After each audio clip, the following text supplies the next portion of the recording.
نبی پاک صلی اللہ تعالی علیہ وسلم فرماتے سوموار اور جمعرات والے دن لوگوں کے اعمال اللہ کی بارگاہ میں پیش کیے جاتے ہیں۔ دو مسلمانوں کے دو بھائیوں کے اعمال رب کی بارگاہ میں پیش کیے جاتے ہیں۔ اعمال ہیں، نیک اعمال ہے، نیکی ہے، نماز ہے، روزہ ہے، حج ہے، زکوٰۃ ہے، صدقات ہے، وہ نیک اعمال اللہ کی بارگاہ میں جمعرات اور پیر کو پیش کیے جاتے ہیں۔ رب کریم فرماتے ٹھہر جو ذرا ان کے اعمال کو روک دو۔ یا اللہ کیوں؟ فرمایا اس لیے کہ ان کے آپس میں نا دلوں میں نفرت ہے، گھٹن ہے، عداوت ہے، ان کو ذرا مہلت دو، یہ پہلے صلح کر لیں پھر ان کے اعمال بھی قبول کر لیں۔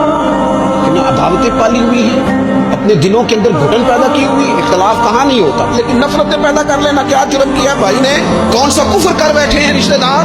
کون سی ایسی بات نکل گئی ہے جو زندگی کے ناطے توڑ کے بیٹھتے ہیں؟ رب کہتا نہیں قبول ہو گیا ابھی اس کے اعمال، روک دو جب تک یہ آپس میں صلح نہ کر لیں۔ اور میں اس لیے کہ ان کے آپس میں نا دلوں میں نفرت ہے، گھٹن ہے، عداوت ہے، ان کو ذرا مہلت دو، یہ پہلے صلح کر لیں پھر ان کے اعمال